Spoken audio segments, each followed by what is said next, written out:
En el funeral de mi hijo, estaba parada junto a su ataúd cuando mi nuera se inclinó lo suficiente como para que pudiera sentir su aliento en mi oído. Me susurró. Estás exagerando. Nunca fuiste realmente parte de la familia. No la volteé a ver. No dije nada. Solo me quedé ahí, parada, apretando tan fuerte el programa del funeral que el borde me cortó la palma. A la mañana siguiente, la que ya no tenía nada, era ella. Antes de contarte mi historia, no se te olvide dejar tu like y suscribirte para apoyar el canal. También cuéntame cómo va tu día y desde dónde me ves. Gracias. Nunca imaginé que estaría en el funeral de mi propio hijo, sintiéndome como la única persona completamente sola. Mientras bajaban el ataúd de David a la tierra, Sara se acercó tanto que pude ver la pequeña grieta en su labial y me susurró. Estás exagerando. Nunca fueron realmente familia. No la volteé a ver. Me quedé viendo la caja de madera, haciendo como que no la había escuchado, aunque sus palabras se me clavaron en el pecho como si fueran vidrio roto. A mi alrededor, la gente se movía, lloraba, murmuraba sobre lo buen hombre que fue David. Era de esos que llamaban cada domingo, que siempre me abrazaban primero en las reuniones, que seguía dejando tarjetitas de cumpleaños en la cocina aunque ya estuviera casado. Pero ahora él se había ido, y Sara ya actuaba como si yo fuera una carga que apenas podía aguantar. Sentí como se me apretaba la mano en el programa del funeral hasta que el borde se me encajó en la piel. Pero no dije ni una sola palabra. Cuando terminó la ceremonia, Sara se limpió las lágrimas con un pañuelito que tenía sus iniciales bordadas y se juntó con un grupito de sus amigos del trabajo. Hablaban bajito, pero todos se callaron cuando me acerqué demasiado. No intenté acercarme. Me quedé aparte, abrazando mi bolso como si eso pudiera anclarme al suelo. Un señor que no reconocí me dio una rosa blanca y me dijo que me cuidara. Asentí, aunque sentía que ni siquiera existía lo suficiente como para eso. Ya para irnos, Sara se acercó, tranquila, y me puso la mano en el hombro. Te llevo a casa, dijo, en un tono que dejaba claro que no era un favor. Me subí al asiento del copiloto del viejo coche de David y me quedé viendo hacia el frente, oliendo todavía su colonia en la tela de los asientos. No dijimos nada en todo el camino de regreso. Cuando llegamos, ni siquiera esperó a que me bajara. Apagó el coche, se volteó hacia mí y el anillo de bodas le brilló con la luz del tablero. Ya decidí que lo mejor es que vayas buscando otro lugar donde quedarte, dijo, como si me estuviera recomendando otro champú. Voy a poner la casa en venta el lunes. Vas a tener 48 horas desde que se metan los papeles. Abrí la boca, pero no me salió ni una palabra. Me zumbaban los oídos y la lengua me pesaba. Ella inclinó tantito la cabeza, como si casi le diera lástima. Es demasiado espacio ahora. Necesito empezar de nuevo. Yo seguía sin poder decir nada, así que agarré la manija y me bajé. Sentía que se me doblaban las piernas, pero no me dejé caer. Entré a la casa, y lo primero que vi fue una caja de cartón en el pasillo, con la etiqueta escrita a mano que decía, cuarto de mamá, con la letra de Sara. Me fui directo a mi habitación, aunque ya ni se sentía mía. La foto enmarcada de David y yo en su graduación ya no estaba en el buró. La colcha que le había hecho hace años estaba doblada en el suelo. En lugar de eso, había una carpeta de una inmobiliaria sobre la cama, abierta en una página que decía: lista de verificación para poner en venta. Me senté despacio y la tomé en las manos, leyendo línea por línea, como si hubiera leído mal, como si fuera un malentendido que tal vez pudiera arreglar si hablaba con calma. Pero en el fondo, sabía que no. Sabía que Sara había estado esperando esto desde hace tiempo. Cuando David me pidió que me viniera a vivir con él después de que falleció mi esposo, me sonrió y me dijo que le encantaría tener a la familia cerca. Pero nunca fue así. A ella le gustaba tener todo en orden, callado, impecable, y suyo. Y yo siempre le recordaba, aunque no quisiera, que esa casa no era solo suya. Dejé la carpeta justo donde la encontré y empecé a sacar mis cosas del cajón. Todavía no sabía a dónde me iba a ir, pero no le iba a dar el gusto de verme derrumbarme. Como a eso de las 7, la oí en la cocina, moviéndose despacio, con ese tonito calmado de siempre, mientras contestaba llamadas de condolencias en altavoz. Gracias. Sí, dentro de lo que cabe, estamos bien, repetía como si fuera la única que estaba llorando una pérdida. Yo me quedé en mi cuarto, cerrando cajas con cinta, doblando mi ropa, tratando de no pensar en lo rápido que todo se había volteado. En algún momento me di cuenta de que llevaba horas empacando sin parar. Me dolía la espalda, la boca seca. Fui a la cocina por agua y cuando entré, ella levantó la vista de su laptop como si de pronto se acordara que yo seguía ahí. No dijo nada. Nomás me vio mientras llenaba un vaso y me lo tomaba de un jalón. Cuando lo dejé en la barra, suspiró. Sé que esto es difícil, Mary, pero es lo mejor. David querría que yo pudiera seguir con mi vida. La miré directo a los ojos por primera vez en todo el día. Tú no puedes decidir lo que él hubiera querido, dije, con la voz firme, aunque las manos me temblaban. Ella parpadeó, sin expresión. Luego volvió a mirar la pantalla como si con eso ya diera por terminada la conversación. Como si no acabara de aplastar el último pedazo de dignidad que me quedaba. Regresé a mi cuarto, cerré la puerta y me senté al borde de la cama ya sin sábanas. Pensé en todas las cosas chiquitas que hacía David. Como siempre se aseguraba de que hubiera de mi cremita favorita para el café. Como me dejaba recaditos en la cocina cuando iba a llegar tarde. Pero nada de eso importaba ya. Ya no quedaba más que esto, la casa fría, vacía, y una mujer que ni siquiera esperó a enterrarlo para empezar a borrarme de su vida. No lloré. Y no sé por qué. A lo mejor porque si lloraba, era como darle la razón.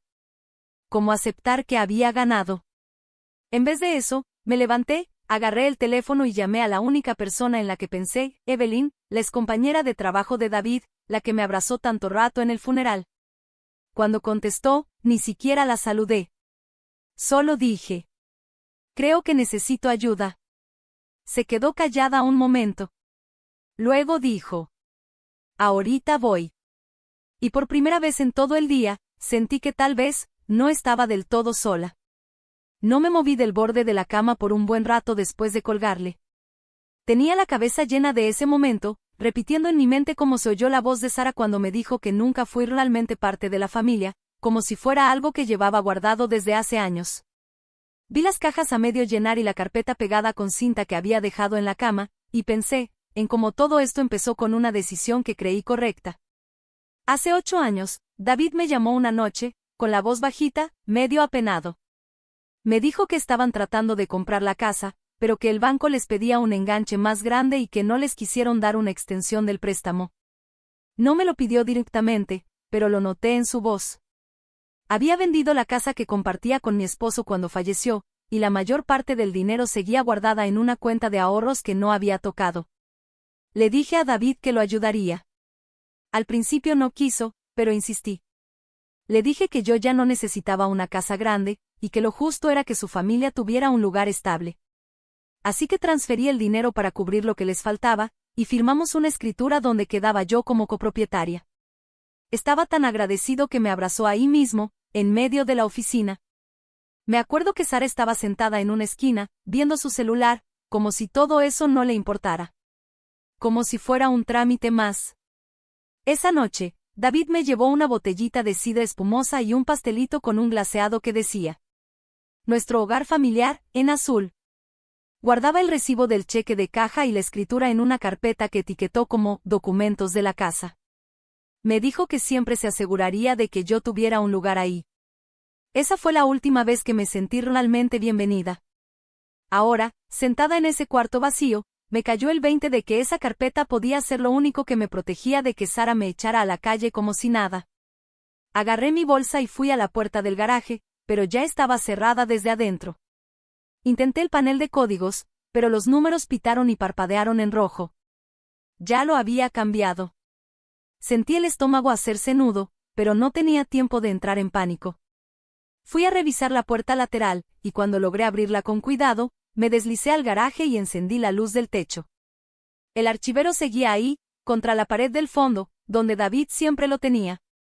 Me agaché y empecé a abrir cajones, con el corazón latiendo tan fuerte que sentía que se me iba a salir del pecho. Encontré papeles del seguro, declaraciones de impuestos, títulos de coches viejos, nada que sirviera.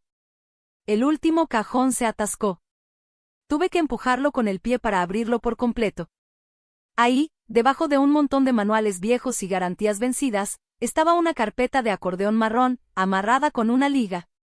La abrí, y ahí estaba. Las escrituras a nombre de los dos, el recibo del cheque de caja con la cantidad escrita con la letra clarita de David, y los estados de cuenta. Me temblaban tanto las manos que por poco se me cae. La metí rápido en mi bolsa y justo cuando me puse de pie, se abrió la puerta de la cocina. Sara estaba ahí, parada con sus pantalones negros y blusa como si fuera camino a una junta. Su mirada fue de mi cara a mi bolso. ¿Qué haces aquí afuera?, preguntó, con una voz tan fría que ni siquiera parecía sorprendida. Vine a recoger mis cosas, contesté, tratando de sonar tranquila.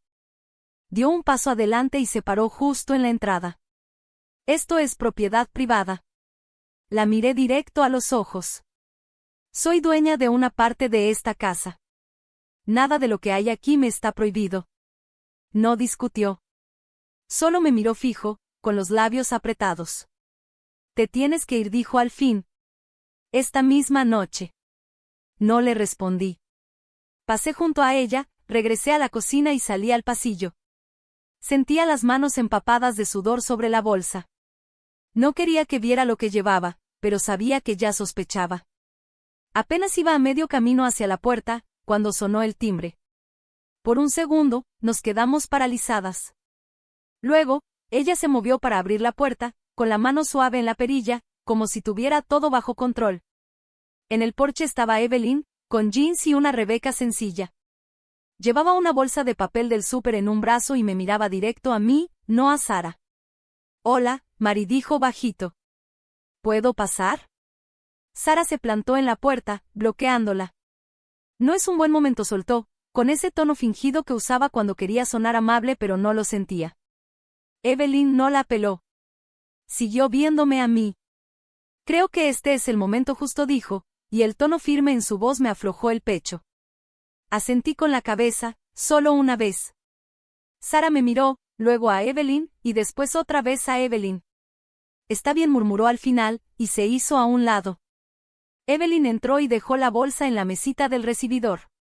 Te traje algo, dijo. Metió la mano en la bolsa y sacó una memoria USB en una bolsita de plástico transparente. Me la extendió. David me pidió que te la diera, si alguna vez le pasaba algo. Se me fue el aire. ¿Cuándo? Hace unos meses.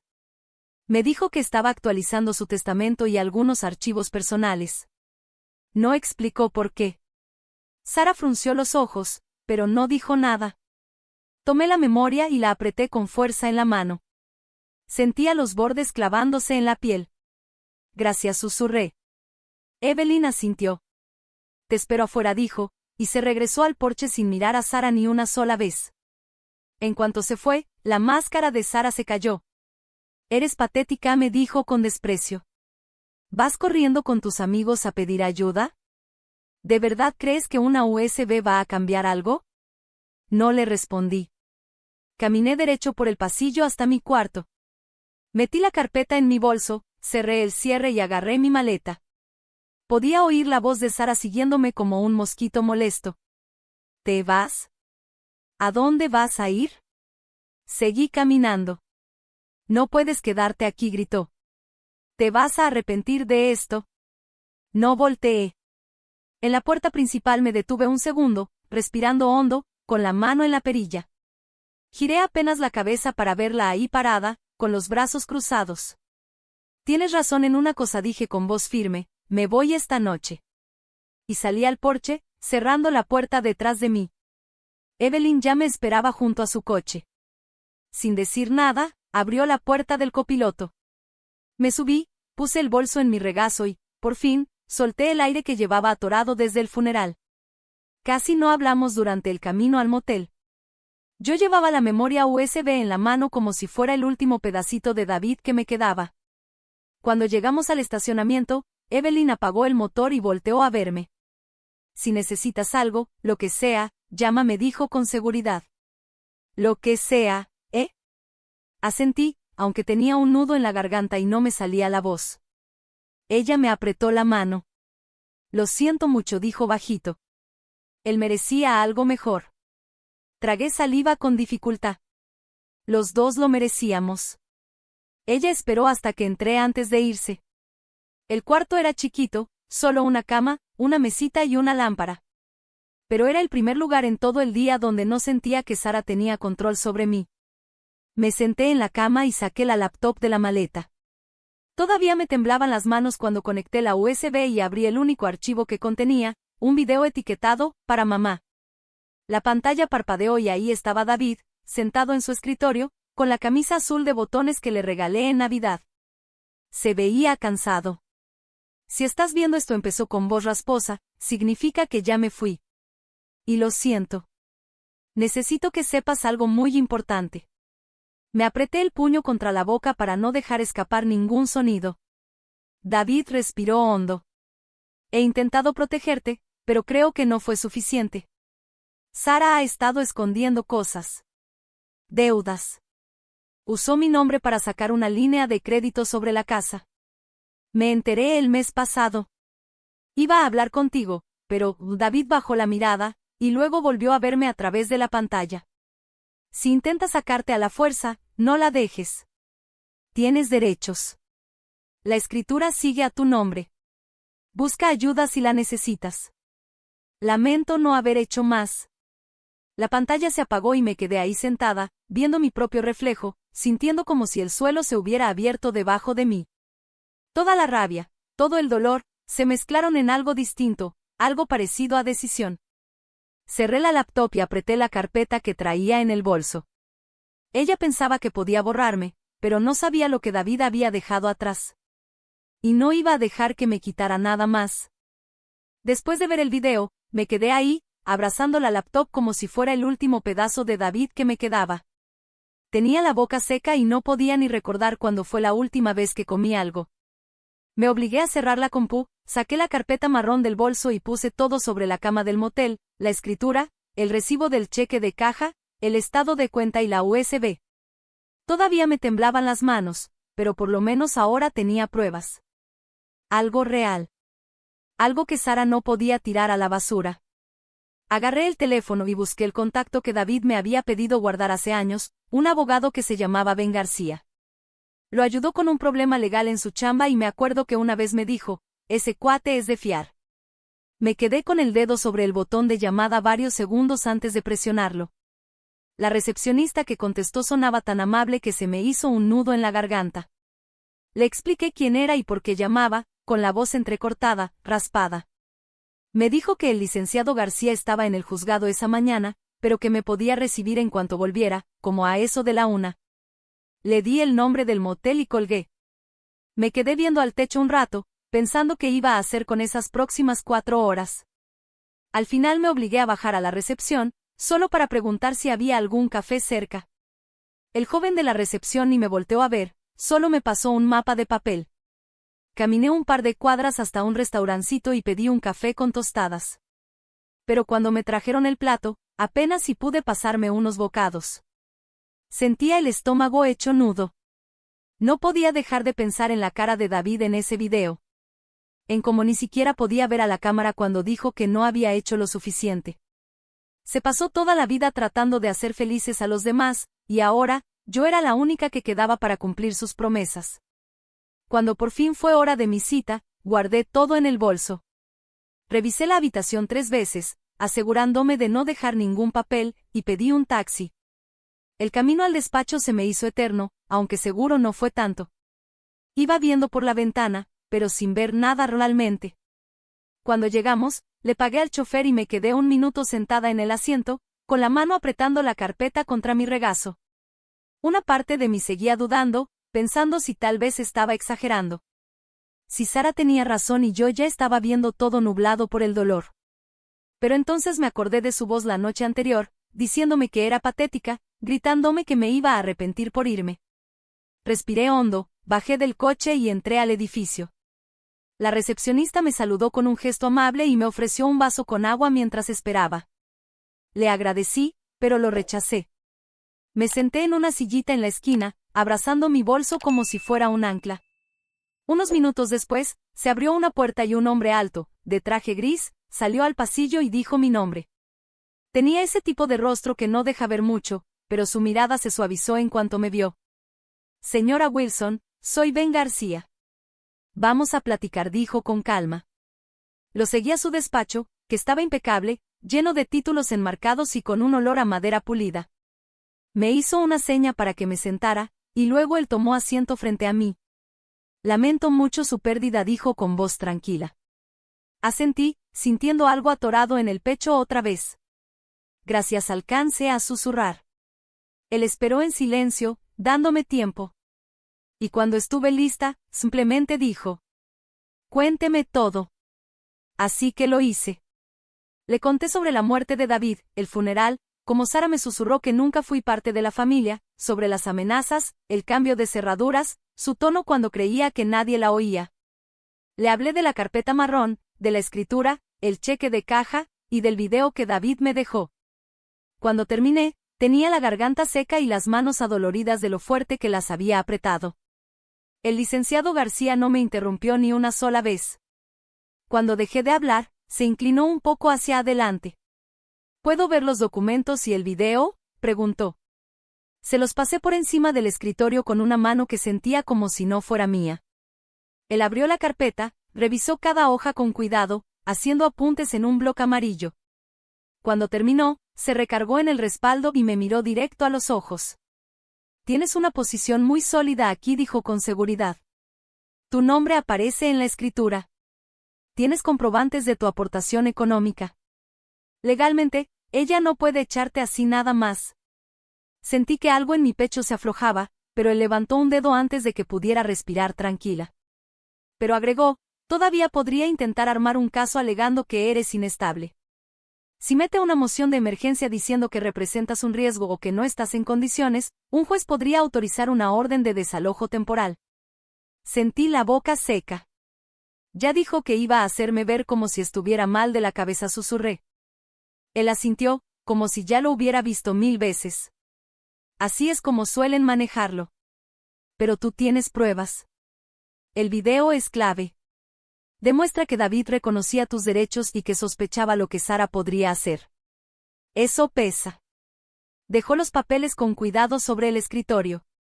El siguiente paso es presentar un aviso de intención de conservar la ocupación y una moción para bloquear cualquier intento de venta o transferencia del título. Luego me miró de nuevo, fijo. ¿Quieres seguir adelante? Me sentí apretada por dentro, pero asentí. Sí, dije, y esta vez mi voz no tembló. Él se inclinó y tomó el teléfono. Dio unas instrucciones rápidas a alguien en la oficina contigua, y cuando colgó, volvió hacia mí. Vamos a redactarlo todo hoy. Mientras tanto, necesito que estés en un lugar seguro. No regreses sola a esa casa. Si Sara te busca o te llama, graba todo. Tragué saliva. Ella tiene mis cosas, mi ropa, cosas de David. Hizo una pausa, pensativo. Vamos a incluir una solicitud para recuperar tus pertenencias con supervisión. Casi siempre las aprueban. Me ardían los ojos, pero parpadeé rápido para no llorar. Gracias. Lo logré, dije, más para mí misma. Él tocó suavemente la carpeta. Hiciste bien en venir. Por un segundo, sentí que iba a romperme, pero apreté la palma contra el muslo y aguanté. Se levantó y me acompañó hasta la recepción. Me pondré en contacto contigo hoy mismo, me dijo. La recepcionista me regaló una sonrisa de esas que uno no espera, cálida. Cuando regresé al motel, cerré la puerta y dejé la carpeta sobre la mesita. Me senté en el borde de la cama, tan cansada que pensé que ya no me iba a poder mover. No sabía qué hacer mientras esperaba. Así que hice lo único que se me ocurrió, llamé a Evelyn. Cuando contestó, le dije: ya vi al abogado. Mi voz salió plana. Dijo que tengo un caso. Sabía que lo tendrías, dijo ella en voz bajita. ¿Cómo estás? Esa pregunta casi me destroza. No lo sé, admití. Hubo un largo silencio. Luego preguntó: ¿quieres que vaya contigo? ¿Quieres compañía? Lo pensé, y aunque ella no podía verme, negué con la cabeza. Ahorita no. Está bien, dijo ella. Llámame si cambias de opinión. Después de colgar, me recosté en la cama y me quedé viendo el techo. Los bordes de mi visión se sentían borrosos, como si estuviera bajo el agua. Por un momento, intenté recordar cómo era vivir en esa casa antes de que Sara empezara a tratarme como si yo fuera una carga. Pensé en la noche en que David me llamó para decirme que había nacido Leo. Qué feliz se escuchaba. Tan seguro de que todo iba a estar bien. Me cubrí los ojos con la mano, diciéndome que no iba a llorar, pero las lágrimas salieron de todos modos. Lentas, calientes, imposibles de frenar. Lloré por David, por Leo, por la vida que se me había ido deshaciendo pedacito a pedacito, mientras yo me convencía de que quedarme callada era lo correcto. Cuando por fin me senté, tenía la cabeza hueca. Me limpié la cara con la esquina de la sábana y respiré hondo. Había un mensaje del licenciado García. Su voz sonaba firme, pero tranquila. Ya presenté la moción de emergencia. La revisarán mañana por la mañana. Quédate donde estás. Vas bien. Dejé el teléfono y cerré los ojos. Me dije a mí misma que ya era suficiente por hoy. Esa noche podía permitirme ser solo una madre que extrañaba a su hijo. Mañana sería otra cosa. Mañana iba a convertirme en la mujer que no iba a dejar que Sara me borrara. La mañana siguiente empezó con una llamada que estuve a punto de ignorar. Casi no había dormido. Me la pasé dando vueltas, viendo el video de David una y otra vez en mi mente. Cuando sonó el teléfono, pensé que era Evelyn otra vez, pero el número no me sonaba. Contesté de todos modos, con voz ronca. Era un ayudante del sheriff del condado. Solo llamo para informarle que la orden judicial presentada por el licenciado García fue concedida, dijo. Un oficial le entregará el aviso a la señora Sara esta misma mañana. Le di las gracias mientras me cubría los ojos con la mano. Él me explicó que los documentos indicaban que a Sara se le prohibía legalmente vender o transferir la propiedad, y que tampoco podía intentar desalojarme sin una nueva orden judicial. Cuando colgué, no fue alivio lo que sentí. Fue más como si el peso en mis hombros hubiera cambiado de forma. Seguía ahí, solo distinto. Me levanté y me obligué a comer unas galletas de la máquina, aunque no me supieron a nada. Luego regresé a la cama y me quedé pensando. Sabía que Sara no se iba a quedar cruzada de brazos. Ella ya había dejado claro que me veía como un estorbo, algo que se podía quitar del camino. Para ella, esto era perder el control. Y tal como lo imaginé, menos de 2 horas después, mi teléfono se iluminó con su nombre. Lo dejé sonar. Cuando volvió a llamar, lo apagué por completo. Sabía que lo mejor era no darle ni una sola oportunidad de grabarme o tergiversar lo que dijera. En lugar de eso, marqué a la oficina del licenciado García para confirmar que todo se había presentado. Su asistente me atendió con voz animada y me dijo que no solo se había aprobado la orden, sino que también ya había una audiencia programada para la próxima semana para formalizar mi reclamo sobre la casa. Ella sonaba optimista. Yo no. Colgué y me quedé mirando el recibo arrugado del cheque de caja, recordando lo orgulloso que estaba David ese día que firmamos los papeles, como me dijo que habíamos hecho algo que duraría. Pensar que Sara pudo haber pasado años planeando deshacerse de mí me revolvía el estómago. Una parte de mí todavía se preguntaba si Sara siempre me había tenido coraje, o si fue algo que se fue acumulando con el tiempo, alimentado por todos esos pequeños sacrificios, molestias y enojos que se van guardando en un matrimonio, hasta que ya no queda nada de cariño. Pero no tuve mucho tiempo para pensar en eso. Como al mediodía, me llamó Evelyn. Su voz sonaba baja, pero con urgencia. ¿Estás sentada?, me preguntó. Le dije que sí, preparándome para lo peor. Me dijo que acababa de ver una publicación que Sara había hecho en redes. Un mensaje largo, lleno de palabras cuidadosamente elegidas. Había subido una foto en blanco y negro de David cargando a Leo cuando era bebé, y en el pie de foto escribió algo como, que el duelo sacaba lo peor de ciertas personas, que la estaban amenazando y acosando, que temía por la seguridad de su hijo porque ciertos miembros de la familia se negaban a respetar los límites. Nunca mencionó mi nombre, pero no hacía falta. Cualquiera que nos conociera iba a saber a quién se refería. Evelyn me leyó parte en voz alta, con la voz llena de coraje. Y cuando terminó, sentí como si me hubieran metido una mano helada por la espalda. Le agradecí por avisarme, y le prometí que no me movería del motel. Después de colgar, conecté el wifi y busqué la publicación. Ya tenía decenas de comentarios. amigas, conocidos del trabajo, gente mandándole mensajes como: «Eres tan fuerte. Nadie merece pasar por esto. Avísanos si necesitas ayuda». Seguí bajando hasta que vi uno que me hizo cerrar la laptop de golpe. Hay gente que no sabe soltar el control, aunque ya sea momento de seguir adelante. Por un segundo, sentí rabia. Pero abajo de eso, había algo más feo. Esa vergüenza muda que te da cuando te das cuenta de que la gente va a creer lo que sea más fácil de creer. Puse la mano plana sobre la mesa y respiré hondo. Sabía que si salía a discutirle en público, solo me iba a ver peor. Ese era su juego, provocar hasta que uno reaccione, y luego señalar la reacción como prueba de que ella es la víctima. Me quedé ahí, pensando que hubiera querido David. Él no habría querido que me escondiera.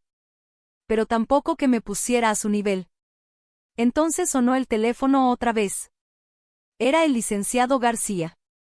Me dijo que también había visto la publicación y que quería recomendarme que no respondiera. Que la mejor manera de enfrentar ese tipo de cosas era con pruebas, no con emoción. Con calma. Le dije que lo entendía, y por primera vez en varios días, sentí un poco más de control.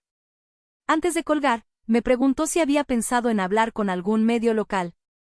Dijo que a veces tener un registro neutral de los hechos ayudaba. No lo había considerado, pero entre más pensaba en todo lo que Sara estaba diciendo, más me parecía que era la única forma de ponerle un alto. Le dije que lo iba a pensar. Después de colgar, abrí mis contactos y busqué el número del periódico local. Me quedé un buen rato con el dedo sobre la pantalla, dudando. Una parte de mí odiaba la idea de hacer algo tan personal, tan público. Pero luego me acordé de cómo me miró Sara en la cocina, con esa sonrisa torcida, cuando me llamó patética. Ella contaba con que me iba a quedar callada. Así que apreté el botón de llamada. La reportera que me contestó sonaba joven, pero me escuchó sin interrumpirme. Me dejó hablar con calma, sin prisas. Cuando terminé, me preguntó: ¿tienes documentos que respalden todo esto? Le dije que sí. Ella me preguntó si estaría dispuesta a compartirlo. Dudé un segundo, y luego dije que sí. Se ofreció a venir a verme esa misma tarde. Después de colgar, sentí que el corazón me latía tan fuerte que pensé que me iba a enfermar, pero no tenía tiempo para derrumbarme. Puse todos los documentos sobre la mesa, los revisé 2 veces para asegurarme de que no faltara nada. La reportera llegó poco después de las 3. Se llamaba Marisa. Era educada, pero muy seria. Me pidió que la guiara desde el principio, paso a paso. Lo hice, hablando bajito, mientras ella tomaba notas y grababa en su teléfono. Revisó la escritura, el recibo, la USB. Me preguntó si podía tomarles fotos para documentarlo. Cuando le dije que sí, me agradeció por ser tan detallada. Me avisó que antes de publicar el artículo iba a comunicarse con Sara para pedirle una declaración. Sabía que eso iba a enfurecerla aún más, pero ya no me importaba. Cuando Marisa se fue, el sol ya empezaba a bajar. La vi alejarse por el estacionamiento, luego cerré las cortinas y me senté en la cama, más cansada que nunca. El celular vibró. Un mensaje de voz. Era Sara. Su voz sonaba quebrada, apagada. Dijo: no sé qué crees que estás haciendo, pero estás destruyendo lo que queda de esta familia. Si de verdad te importa Leo, detén esto ahora. Lo escuché 2 veces. Luego se lo reenvié al licenciado García sin contestarle. Pasó un buen rato y yo seguía ahí, mirando la pared. Pensé en el día que David trajo a Leo del hospital, en cómo Sara me dejó cargarlo primero, como si en ese momento confiara en mí. Pensé en todas esas cenas donde ella sonreía desde el otro lado de la mesa. En todas las veces que me convencí de que, si no me metía, si me hacía chiquita, todo iba a estar bien. Pero ahora sabía que nada de eso había importado. Cuando el teléfono volvió a sonar, ni siquiera lo miré. Lo agarré, lo apagué y lo puse boca abajo. Esa noche me acosté en la cama dura del motel, repasando cada momento que me había traído hasta ahí. No me sentía ganadora. No me sentía reivindicada. Me sentía vacía. Pero debajo de todo ese vacío, había algo. Una línea delgada, firme, que seguía latiendo. Era la certeza de que, por primera vez en años, no iba a dejar que otra persona decidiera que podía quedarme y que no. Me tapé con la cobija delgada y me dije a mí misma que mañana iba a estar lista para lo que Sara intentara. A la mañana siguiente, me despertó un mensaje del licenciado García. El artículo sale al mediodía. Prepárate para las reacciones. Me senté en la orilla de la cama con el celular en la mano, pensando en lo raro que es que algo tan sencillo como decir la verdad pueda sentirse tan riesgoso. Tenía un nudo en el estómago, pero me obligué a levantarme, vestirme, y asegurarme de tener todos los documentos y copias bien guardados en el bolso. Sabía que Sara iba a ver el artículo y que trataría de darle la vuelta. Pero también sabía que no había forma de que pudiera negar pruebas tan claras. Me forcé a comerme media barrita de granola, aunque no me supo a nada. Alrededor de las 10, me llamó Evelyn. No me dijo, buenos días, ni me preguntó cómo estaba. Solo dijo, ya está arriba. Sentí un golpe en el pecho, fuerte y seco, pero asentí aunque Evelyn no pudiera verme. Abrí la página del periódico y ahí estaba, el encabezado en letras negras enormes. Una madre en duelo lucha por no ser desalojada tras la muerte de su hijo. Usaron una foto mía con David en su graduación de la universidad. La misma que Sara había tomado de mi buró sin decir nada. Al verla, sentí que se me cerraba la garganta, pero me obligué a leer hasta la última palabra. El artículo era completo, claro. Explicaba lo de la escritura, el dinero que yo había aportado, y el orden cronológico de todo lo que Sara había hecho para sacarme de la casa. Citaba al licenciado García confirmando mi situación legal, y mencionaba que Sara se negó a dar declaraciones, excepto para decir que su prioridad era proteger el futuro de su familia. Cuando terminé de leer, sentí algo que no había sentido en semanas. Una chispa. Pequeña, dura. Alivio. No estaba loca. No me lo estaba inventando. Había hecho todo lo que estaba en mis manos para cuidar lo que David y yo habíamos construido juntos. Pero el alivio no me duró. Menos de una hora después, mi celular empezó a sonar sin parar con llamadas de números desconocidos. No contesté ninguna, pero las notificaciones no dejaban de llegar. Al mediodía, Evelyn me mandó un mensaje. Me avisó que Sara había vuelto a publicar, ahora con un video. Lo grabó en la sala de la casa. Estaba sentada en el sillón con Leo a su lado. Lloraba mientras decía que no entendía por qué yo quería arruinarles la vida, que ella solo era una viuda tratando de cuidar a su hijo. Dijo que siempre me había recibido con los brazos abiertos, que no comprendía por qué ahora me estaba volviendo contra ella. Mis manos empezaron a temblar tanto que tuve que dejar el teléfono sobre la mesa. Quería gritar. Quería decir que ella era la que mentía. Que ella era la que se había vuelto contra mí desde hace mucho. Pero sabía que no iba a importar. La gente cree la historia que les da más lástima. Cerré los ojos y respiré hondo, tratando de calmar el dolor en el pecho. No me importaba lo que pensaran los extraños. Lo que me dolía era que Leo estuviera ahí, escuchando todo eso, creyendo que yo era la villana. Llamé al licenciado García y le conté del video. Suspiró. Me dijo que eso era justo lo que esperaban. Que Sara estaba intentando ganarse al público antes de la audiencia. Me recordó que no tenía por qué responder nada, que yo ya tenía pruebas. Que la verdad estaba de mi lado. Después de colgar, me sentí tan agotada que apenas podía mantenerme de pie. Pero me obligué a vestirme bien, a cepillarme el pelo. A parecer una mujer que no estaba a punto de romperse. Como a las 2, el teléfono vibró otra vez. Esta vez era el ayudante del sheriff. Me dijo que Sara ya había sido notificada oficialmente de la orden judicial. Y que yo tenía derecho a regresar a la propiedad si así lo deseaba. Podía ir acompañada por un oficial, para asegurar que no hubiera ningún altercado. La sola idea de entrar de nuevo a esa casa me revolvía el estómago. Pero sabía que no podía evitarlo para siempre. Mis cosas seguían ahí. Y una parte de mí sentía que, si no volvía, sería como dejar que ella ganara. Le agradecí y le dije que iría esa misma tarde. Llamé un taxi. Cuando llegó, subí con el bolso apretado contra el pecho, como si fuera lo único que me mantenía a flote. El chofer no dijo ni una palabra. Y yo agradecí ese silencio. Cuando llegamos a la colonia, sentí un nudo atorado en la garganta. La casa se veía exactamente igual que siempre, solo que ahora estaba el coche de Sara afuera, junto con una camioneta negra que no reconocí. Le pagué al taxista y me bajé despacio. Antes de que pudiera echarme para atrás, una patrulla se estacionó detrás de mí. El oficial Marsal bajó del coche, con cara seria. ¿Lista, señora?, preguntó. Asentí, aunque las manos me sudaban. Caminamos juntos por el camino del jardín. Tocó la puerta con firmeza. Después de una larga pausa, Sara abrió. Estaba pálida, tensa. Nos quedamos en silencio por un segundo. Luego se hizo a un lado y cruzó los brazos. Pasadijo seca.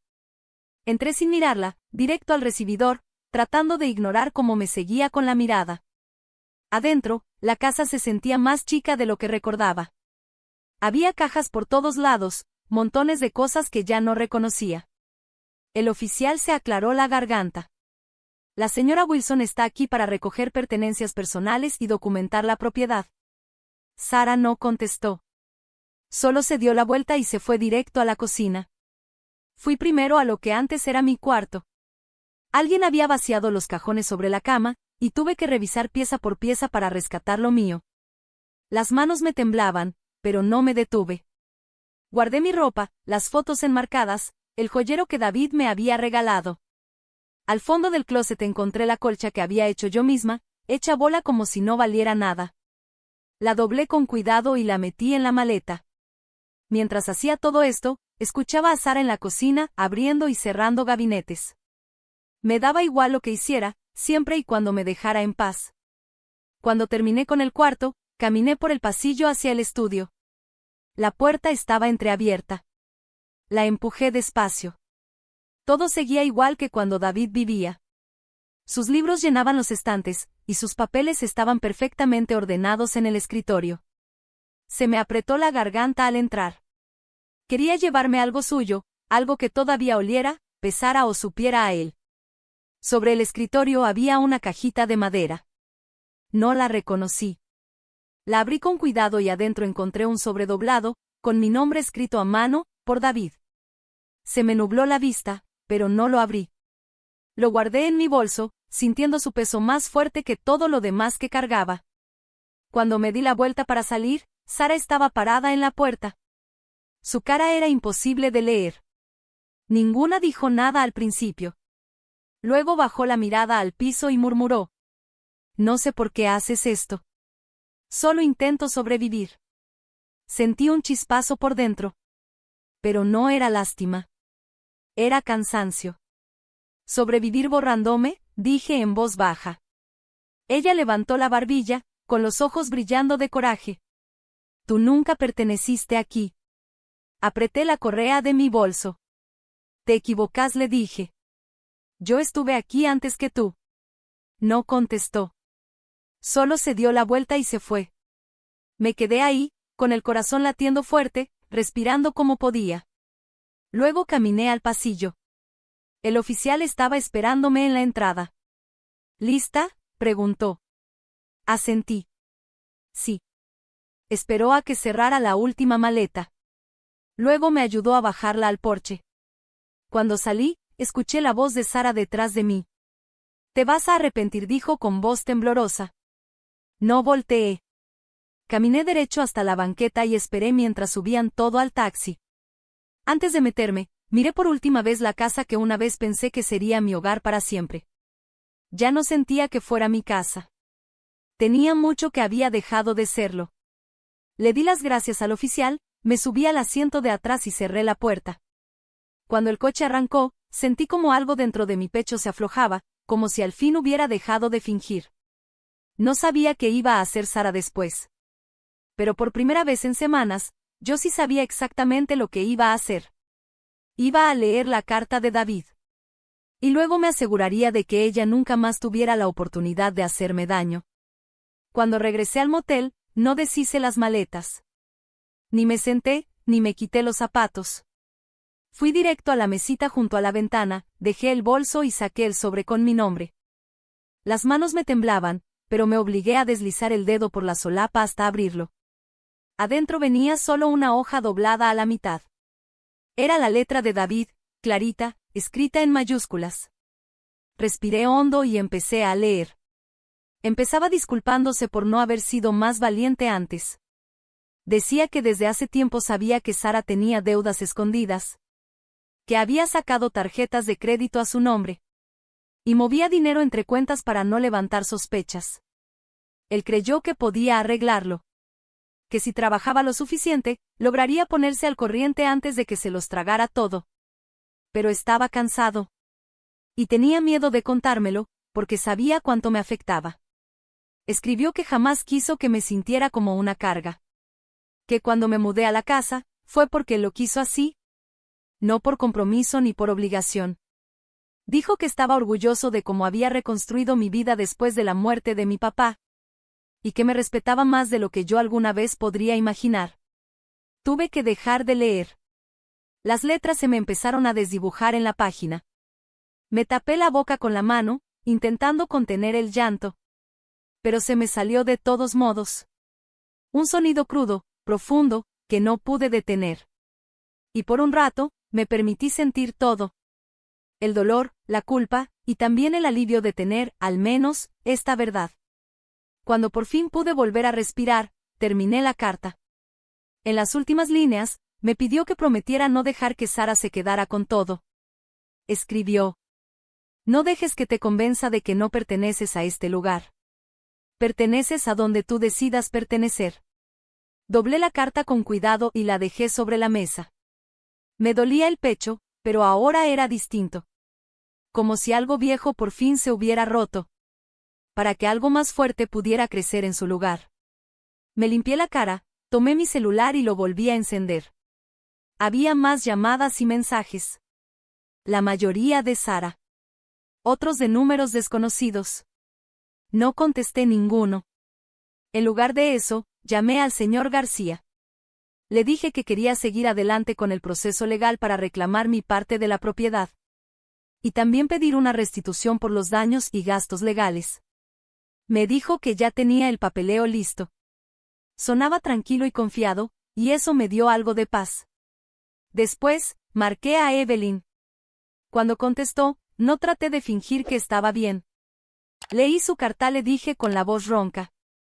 Se quedó callada unos segundos. Luego dijo: me da gusto que te haya dejado algo real. Cerré los ojos. A mí también. Le conté que pensaba quedarme en el motel hasta la audiencia. Ella se ofreció a venir a acompañarme. Pero le dije que primero necesitaba un poco de tiempo a solas. Ella lo entendió. Esa noche, empaqué todo lo que no iba a usar y apilé mis maletas junto a la puerta. Solo me quedé con lo indispensable. La carpeta con todos mis papeles, la carta de David y un cambio de ropa. Quería estar lista para lo que viniera. Por la mañana, llamé a la oficina del secretario del juzgado para confirmar la fecha y hora de la audiencia. Cuando colgué, me quedé viendo la foto enmarcada de David que había dejado sobre la cómoda. Pensé en lo orgulloso que se veía el día que nos mudamos. Lo convencido que estaba de que eso era el inicio de algo bueno. Todavía me dolía el corazón, pero ya no sentía que ese dolor me fuera a aplastar. Como al mediodía, decidí que era momento de escuchar aunque fuera uno de los mensajes. Elegí el más viejo, uno que Sara había dejado antes de empezar a subir videos. Su voz sonaba temblorosa, pero también fría. Dijo: no sé qué crees que estás logrando. Lo único que estás haciendo es lastimar a Leo. Él no entiende por qué quieres quitarle su casa. Cerré los ojos un momento, tratando de no enojarme. Leo era lo único que me había hecho dudar de todo esto. Pero también sabía que dejar que Sara se saliera con la suya no lo iba a proteger a largo plazo. Él merecía estabilidad. No más mentiras. No le devolví la llamada. En lugar de eso, marqué al juzgado de lo familiar y pedí que me explicaran el proceso para solicitar la tutela temporal. Sabía que era complicado, pero quería estar lista por si acaso. La secretaria me explicó que necesitaría pruebas de que Sara no estaba capacitada o no podía ofrecerle un entorno seguro. Le di las gracias y anoté todo con detalle. Cuando colgué, me sentí más tranquila. Como si al fin tuviera una dirección clara. Pasé el resto del día organizando mis documentos, etiquetando cada hoja para que no hubiera margen de error cuando estuviera frente al juez. Ya que terminé, me acosté en la cama del motel y volví a leer la carta de David. Dejé que sus palabras llenaran los huecos que aún traía adentro. Esa noche dormí mejor que en semanas. Por la mañana, me despertó una llamada del señor García. Me dijo que Sara había presentado una moción para impugnar mi reclamación, acusándome de falsificar la firma de David en la escritura. Por un momento, sentí que todo giraba. Pero entonces él dijo: no se preocupe. Tenemos los documentos originales y la grabación. Con eso no va a llegar lejos. Tragué saliva con dificultad. Ella no va a parar, ¿verdad?, le pregunté. Hubo un silencio breve. Luego respondió: probablemente no. Pero no le toca a ella decidir el final. Cuando colgamos, me quedé un rato sentada, pensando en todas las veces que había dejado que Sara dictara cómo debía sentirme. En cada ocasión que me callé por mantener la paz. En cada vez que me convencí de que era mejor no decir nada. Ya no. Como a mediodía, empacé mis cosas y dejé el motel. Llamé a Evelyn para decirle que iba a dejarle copias de mis documentos, por si algo pasaba. Ella me abrió la puerta de su casa con esos ojos serenos pero firmes. Cuando le di la carpeta, puso su mano sobre la mía y me dijo: estás haciendo lo correcto. Asentí despacio. Lo sé. Después me fui directo al juzgado. Me quedé sentada en el estacionamiento unos 20 minutos antes de decidirme a entrar. El empleado me dio una pequeña pila de formularios. Cada uno confirmaba mi solicitud de medida cautelar y el reembolso de gastos legales. Esta vez, mis manos ya no temblaron. Cuando terminé, salí a la calle bajo la luz brillante de la tarde. Y sentí como si estuviera entrando en una versión de mí misma, que no veía desde hace años. Una que no tenía miedo de defender lo que en verdad era suyo. Esa noche, me senté en el cuartito rentado, que había conseguido para quedarme las próximas semanas. Y leí la carta de David una vez más. Pensé en todo lo que hizo por protegerme. Incluso cuando ya no tenía fuerzas ni para cuidarse a él mismo. Pensé en Leo. En que algún día será lo suficientemente grande para entender la verdad completa. Pensé en Sara. Y en cómo me había menospreciado desde el principio. Y por primera vez desde que David murió, sentí algo parecido a la paz. Sabía que todavía había batallas por venir, pero también sabía que ya no las iba a pelear desde el miedo. Iba a dar la cara con cada gramo de fuerza que me quedara. Y sin importar lo que Sara intentara después, eso ya no me lo podía quitar. Esa fue mi historia. Dime, ¿tú crees que hice lo correcto?